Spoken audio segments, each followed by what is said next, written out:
Ladies and gentlemen, welcome back to Driven Wild. Today we are talking about FTC announces policy statement on gig work enforcement. Yep, it's official. A policy statement has been made by the Federal Trade Commission regarding our ability to work and how these gig companies are operating with us. So with that said, I actually want to go over what this article is saying, how it will be or could be for gig workers and our respective companies and everything in between. So with that said, let's get started. Recognizing that rapid growth of the gig economy is made possible by contributions of drivers, shoppers, cleaners, care workers, designers, freelancers, and other workers, and clearly stating that protecting such workers is a priority, the FTC has announced its policy statement on enforcement relating to gig work. The policy statement is premised on the principle that although online gig platforms are new, traditional legal principles of consumer protection and competition apply to them, allowing the FTC to use the full portfolio of laws it enforces to prevent unfair, deceptive, anti-competitive, and otherwise unlawful practices affecting gig workers. Now, I'm gonna be honest, I'm already pretty skeptical by the way they're framing it. We are a major part of the economy at this point. I think we make up 46% or something like that of workers in America at this point. And that's not just drivers, that's freelancers, cleaners, etc. So saying that they're actually going to make a change, I don't know how effective this change is gonna be, but I'm excited to see what that's gonna look like. As noted in a statement, 16% of Americans report earning money in the gig economy, and half of such workers rely on that income for basic needs. Gig workers live in all parts of the country and are disproportionately people of color. I feel like that number is really low. 16%? Hang on, I'm gonna check something.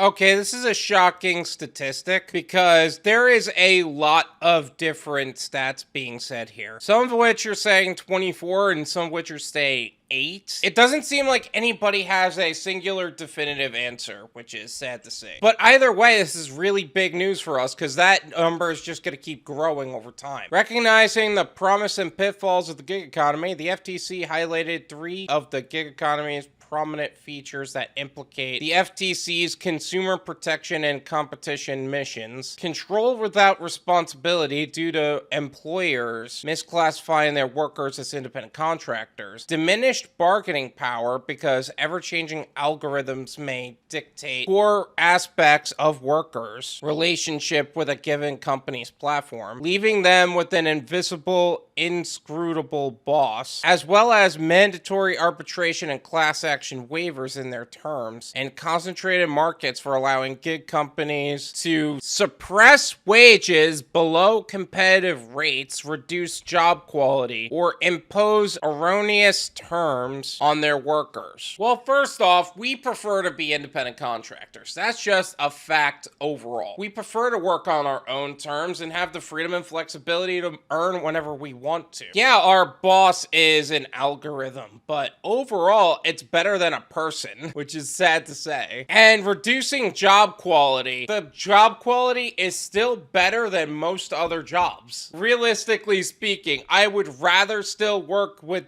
these gig companies than most other corporations altogether. The policy statement outlines the FTC's willingness and authority to step in and address these issues pursuant to its traditional authority as follows: misrepresentations and lack of disclosure. The FTC can step in if an employer discloses pay, earnings, or opportunity costs to workers in a misleading or deceptive way. That is literally DoorDash in a nutshell. You're telling people that they're earning $25 an hour when in reality they're not making $25 an hour. They're probably making that in revenue in a really big market during dinner time, but during the whole course of the day, that's not even almost true. There's hidden tips all the time, and they never talk about the costs of actually running a food delivery business of sorts. Basically, that's a literal attack on DoorDash. Unfair practices. This could include an employer withholding key information about working conditions or subjecting workers to erroneous contract terms and arbitrary evaluation requirements. Unfair practices could also include an employer surreptitiously using surveillance technology to monitor its workers or algorithm-based decision-making that results in unexpected or unexplained negative performances, ratings, or pay drops. An employer's use of lopsided and non-negotiable contracts with stringent non-compete or non-disparagement provisions or provisions that curtail a worker's ability to bring an action against the employer could trigger the FTC's unfairness authority to step in. Again, DoorDash in a nutshell, capping people's earnings for the most part. Like, have you noticed that sometimes your earnings slow down because you're making too much in a day? How they like to combat cherry picking, and sometimes they'll even cause poor ratings to come in for no reason at all. Yeah.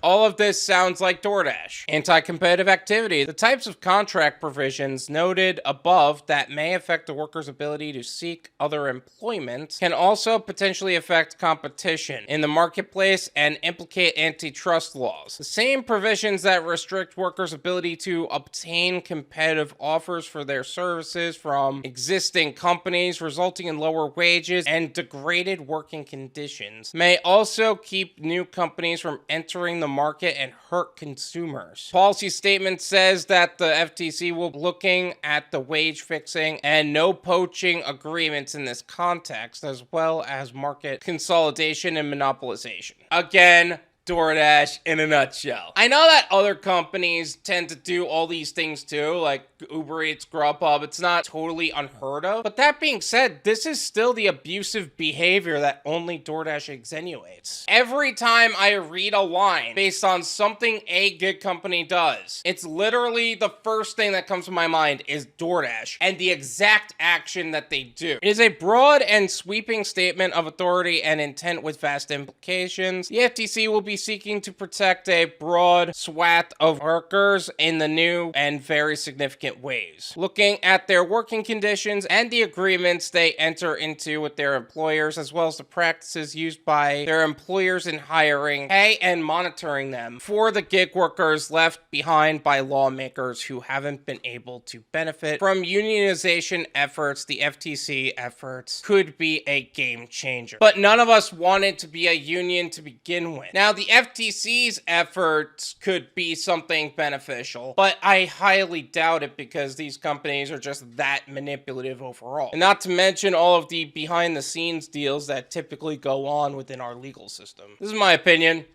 It's worth what you pay for it. None of you pay me. There you go. A lot of this sounds really good. And honestly, I really hope that this turns out in such a way where it's beneficial for gig workers to where it doesn't impede on our freedom. Because that was kind of the point of us getting into the gig economy in the first place. I really hope that DoorDash and UberEats and Grubhub get slammed as hard as they do. Because quite honestly, enough's enough with this manipulative nonsense. And it's about dang time that this started working in our favor. Not to mention the amount of times that I've had problems within our legal system, financial system, and overall just life, trying to work in the gig economy when we've only been taking L's in the subject. Right now, I'm kind of happy with what they're saying, but honestly, words don't mean a lot. Follow through means everything. And if the FTC is only going to cause harm to gig workers, I'm not really for it. Let's be hopeful, but let's be cautious in seeing what the FTC is going to do with the gig economy as things begin to unfold. Thank you so much for watching. I really appreciate it. As always, make sure to hit the like button, subscribe if you're new, and I'll see you guys next time. Peace!